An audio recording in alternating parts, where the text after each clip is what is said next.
Gracias por estar de nuevo con nosotros. Hoy vamos a tocar uno de esos temas que siempre estamos nosotros encontrando en Guatemala.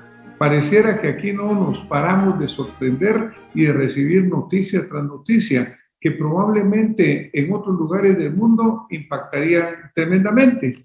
En Guatemala llega la noticia, nos sorprende por unas pocas horas y al poco tiempo como que no hubiera pasado nada, sigue la vuelta, sigue lo mismo y de repente volvemos a caer en situaciones difíciles. Estoy hablando todo esto porque el 19 de mayo se produjo en la prisión de Cantel un motín verdaderamente muy fuerte, verdaderamente espectacular, si lo vemos en esa dimensión, en la cual hubieron 7 decapitados. Imagínense, 7 decapitados. Y resulta, como ironía, que esa prisión se le llama centro de rehabilitación. ¿Cómo puede haber rehabilitación cuando se produce ese tipo de situaciones? Es prácticamente imposible saber. Pero como el sistema penitenciario es un tema muy profundo, muy complicado, pues me permití invitar para tocar este tema a alguien que tiene una experiencia muy amplia. Estoy hablando de mi invitada de esta noche, la doctora en Derecho Penal, Patricia Guillermo de Chea.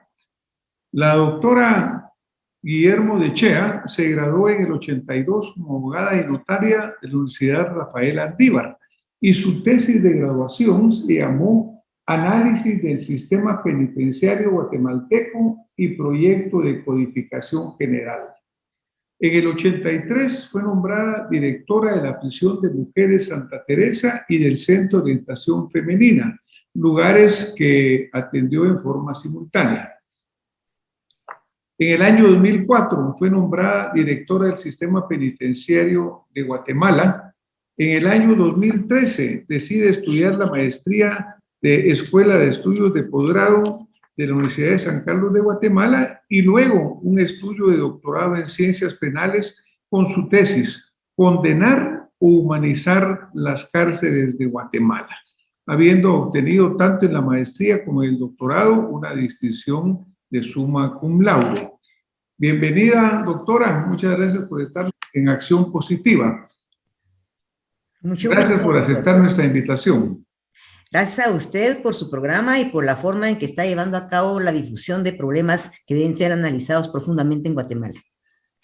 Gracias, doctora. Lo más importante acá es el aporte que hacen ustedes como invitados y en este caso en particular, doctora, pues yo mencionaba que en esta cárcel ahí en Cantel se produce un sangriento motín, el cual aparentemente fue generado porque un preso que tiene un nombre conocido se sintió ofendido o realmente se sintió agraviado porque hubo un asesinato afuera en la calle en el cual la pareja de este preso fue asesinada. Una joven colombiana que estaba en Guatemala fue víctima de un atraco de esos violentos, sufrió muchos balazos con los cuales perdió la vida y en reacción a ello pues se produjo entonces este motín. Y aparentemente, porque eso es todo aparente en Guatemala, este es el país de las apariencias o de la saber qué, resulta que este pandillero ordenó que se procediera a decapitar a 3, que se volvieron 7, y obviamente esto en una casi total impunidad. Yo leía en su hoja de vida, doctora, que cuando usted estuvo al frente del sistema penitenciario no se produjeron motines. ¿A qué aduce o a qué atribuye usted esta permanente inseguridad que se vive en las cárceles? Yo creo que debe ser una actitud preventiva, doctor. Usted no puede estar en un cargo tan delicado si no va haciendo acciones que puedan prevenir una causa mayor o un problema mayor. Por ejemplo, yo siempre tenía el contacto directo con el jefe de seguridad, con el encargado de la logística de nuestro sistema penitenciario, que en ese entonces, aunque usted no lo crea, era el finado Víctor Rivera. Él me aconsejaba mucho en cuanto a que no dejara entrar visitas en forma amplia con reos de alta peligrosidad. ¿Cómo decirle? Por ejemplo, teníamos a un famoso integrante de la banda de Agosto Negro y teníamos mucho cuidado de dar seguimiento, quién lo buscaba, quién lo visitaba, quiénes lo accesaban para que pudiéramos tener una visión de lo que podía él hacer dentro de la cárcel para afuera de la cárcel. Entonces, todas las acciones preventivas deben ser realizadas, ¿no? Y luego trasladar a los famosos guardias que son en su mayoría corruptos, aunque hay personas que tienen un temple de ser ordenados y correctos, pero en su 80% o 70% son personas con cierto grado de corrupción, porque les gusta el manejo del dinero. Y los reos poderosos tienen esa facultad de sobornar fácilmente. Entonces, lo que usted hace es tener una semana a un guardia atendiendo de ciertos sectores, luego lo traslada a Petén, luego lo traslada a Quetzaltenango, y usted rompe esa familiaridad que puede existir en los reos. No trasladar reos en grupos, no. Usted tiene que trasladar a los más peligrosos a lugares más reservados. Yo tenía en aquel entonces, en alta seguridad de Escuintla, cárceles que eran especie de, bueno, Bartolinas, podríamos decirlos, donde deteníamos a los más peligrosos. Y esos eran observados las 24 horas por no solo guardias del sistema penitenciario, sino que me hacían la asistencia guardias de la Policía Nacional Civil en una forma muy discreta, donde ellos estaban de particular y no los podían identificar. Todo esto ayudó mucho, y luego también lo humano, porque usted puede comprender. Yo tenía en la comisaría 31 a la Mara Salvatrucha y a la Mara 18, ahora se le llama Barrio 18, ¿verdad? En esa eran enemigos, y cuando yo llegué, un fallecido o un asesinado por semana había por las trifulcas internas que tenían ellos que manejar. Era muy patético ver esas muertes. Y entonces, ¿qué pasaba? Vivían en una especie de gueto, era una especie de, que dijera yo, galeras de lámina, todas oxidadas, sin nada de seguridad, con pisos de tierra donde se les encerraba a las 6 de la tarde y se les sacaba a las 6 de la mañana, y a veces ahí hacían sus necesidades en bolsas plásticas. Si usted llegaba y se acercaba a esos lugares, era una sensación nauseabunda, desesperante, grotesca, que no era posible que ahí vivieran personas. Fue cuando yo decidí cambiarle sus láminas, ponerles una plancha de cemento, y decían, no señora, usted no puede hacer eso en las cárceles privadas, esa cárcel pertenece a la policía.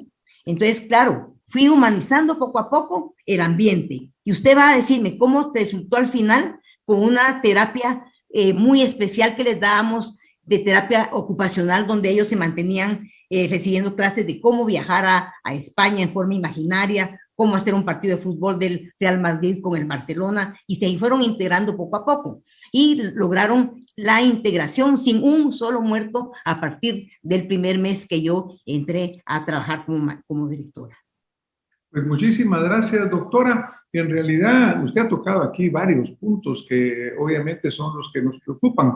Cuando estábamos pues socializando este programa que hacíamos con usted, comentábamos, mire, desafortunadamente cualquier guatemalteco, debido a cómo funciona nuestro sistema de justicia, está expuesto a caer en una de estas prisiones, en caer en uno de estos infiernos realmente, porque verdaderamente esto se ha vuelto una tragedia espantosa.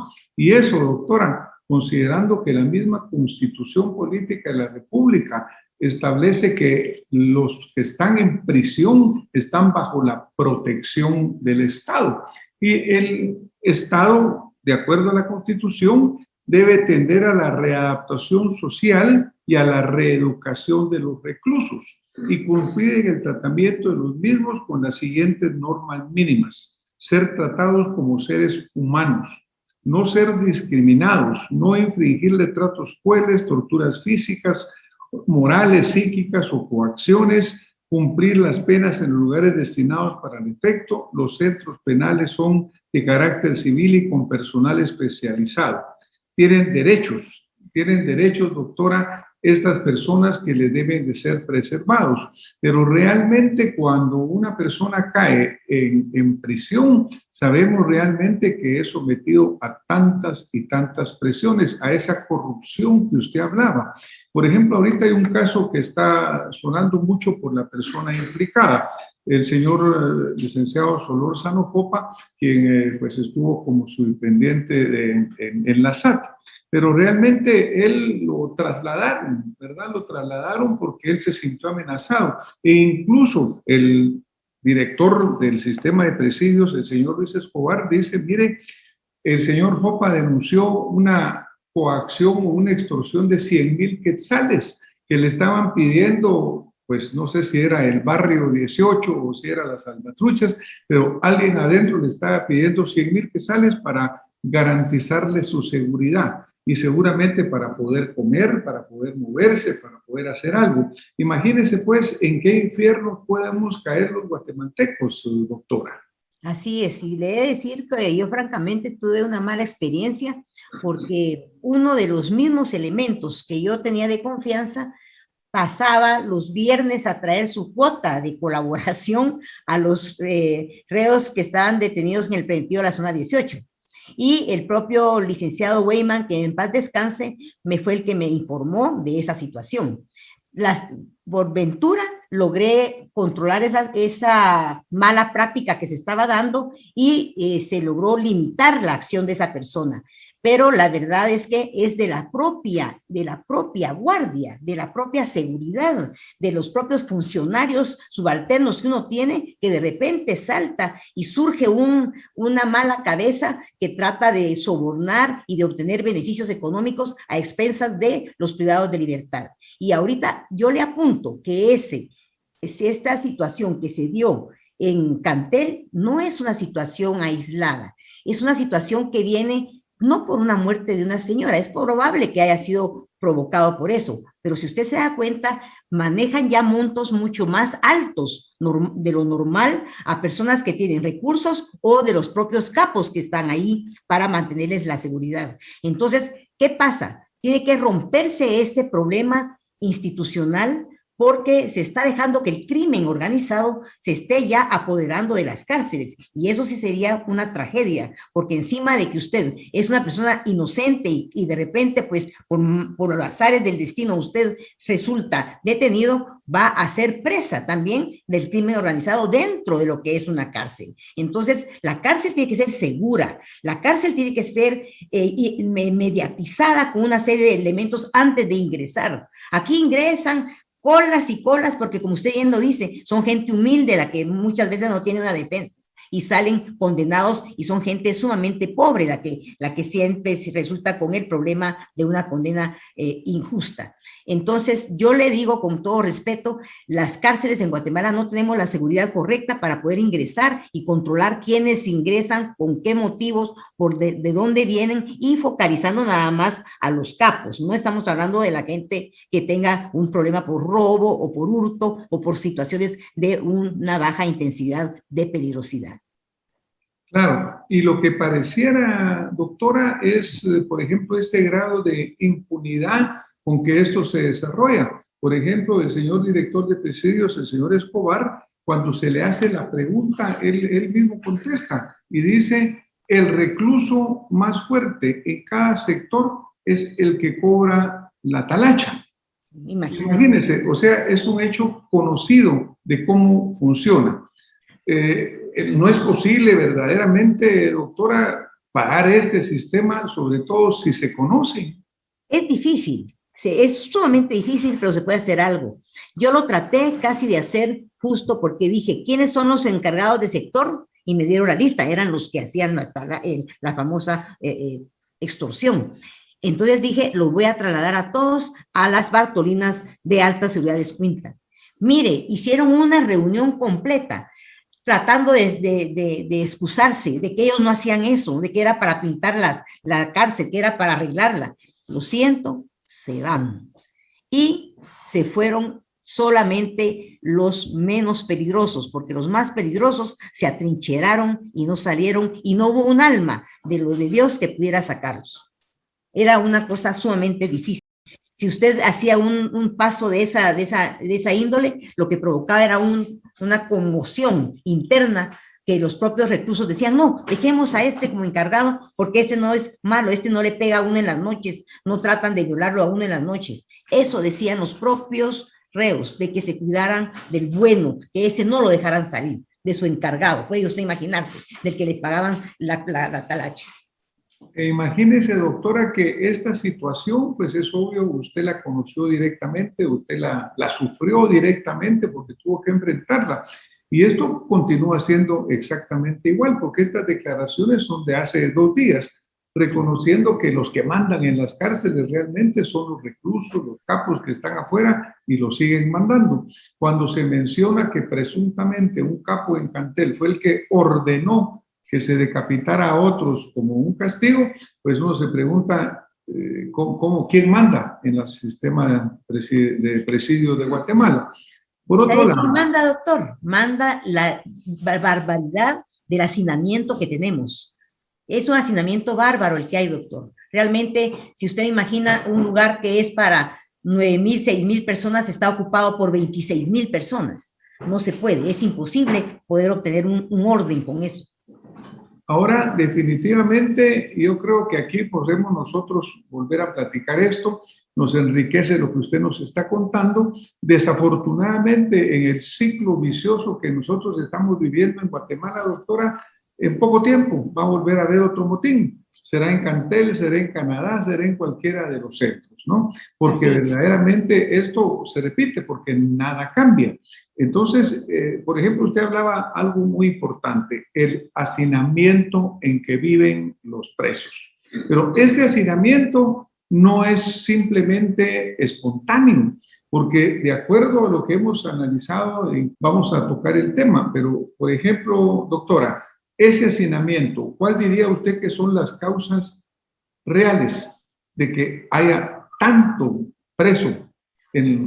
La principal es la mora judicial, doctor. La mora judicial implica que muchos juzgados se llenan demasiado de casos y a usted le dan las audiencias un año antes o 2 años después. O sea que la mora judicial tiene que ser un problema que el organismo judicial tiene que arreglar, que componer, que distribuir de mejor manera para que no se tarden tanto los procesos y luego que no exista esa tendencia de la prisión preventiva constante que se la dan a gente bien humilde, gente que no tiene mayor posibilidades de defensa, gente que incluso es gente normal de clase media que podría defenderse como corresponde, pero si no tienen buenos abogados, viene y resulta que no los condenan y los tienen con una prisión preventiva de 3, 4, 5, 6 años. Y eso sí es totalmente injusto.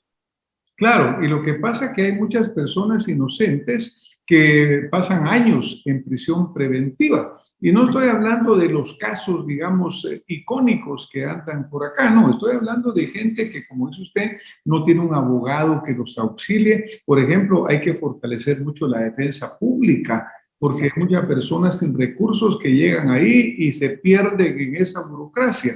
De acuerdo a algún cálculo, se mencionaba que el 50% de los que están actualmente privados de libertad podrían estar afuera, podrían estar en una prisión preventiva o con esa presunción de inocencia, defendiéndose, pero en sus casas o afuera, sin ser un costo social para ellos, para sus familias, sin ser un costo para el Estado y sin estarse exponiendo sus vidas en esas situaciones de violencia que ahí se viven, doctora.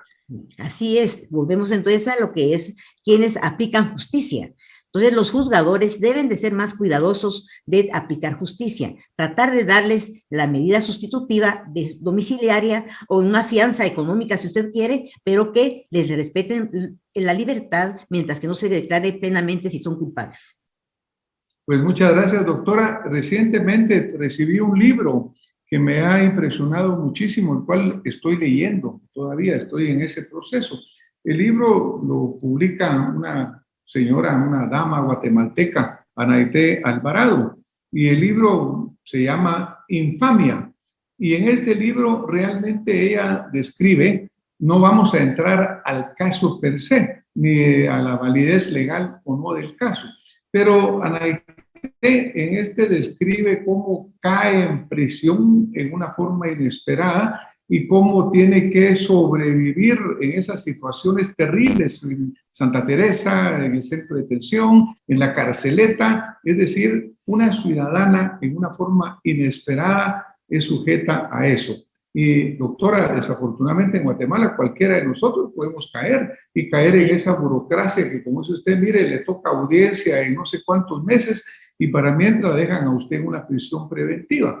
Y todo esto va a sumar y sumar y sumar a ese tremendo hacinamiento que existe en las cárceles y que permite que se vuelvan unas academias del crimen porque gente que no tiene ninguna acción verdaderamente o no es culpable hasta que no se le pruebe, va a ser contaminada, va a ser extorsionada, va a ser coaccionada, incluso lastimada físicamente o asesinada por todas estas maras que funcionan impunemente adentro, doctora. Y es loable que ella haya hecho ese libro, pero la mayoría de los hombres jóvenes que salen con resentimiento, doctor, con odio, con deseo de vengarse de la sociedad que los, de alguna manera injusta, los incluyó en ese lugar tan desagradable que va a pasar penas, extorsiones, malos tratos, y eso evidencia que la justicia no es justicia, que esa justicia la estamos mal haciendo y no la estamos haciendo en una forma correcta. Pues mire, yo creo que si nosotros podemos dejar un mensaje importante acá, es verdaderamente el hecho de hacer un llamado a quienes imparten justicia, porque dice que no hay justicia más injusta que la injusticia que cometen los que deben de aplicar la justicia correctamente, porque no es posible. Yo creo que el crimen debe de castigarse definitivamente. También comentábamos a veces que los que están en la cárcel no son necesariamente los que deben de estar, y muchos que debían de estar no están, ¿verdad, doctora? Es decir, andan paseando por Europa. Hasta en eso se falla. Pues mire, yo creo que realmente de esto, en base a su experiencia, doctora, en base a su conocimiento, ¿qué serían las recomendaciones que usted nos daría para evitar este tipo de motines, este tipo de actos salvajes? Pues mire, las granjas de rehabilitación, que usted dice que no existen, porque de veras que no existen, que existan piochas y palas para que vayan a sembrar, no existen.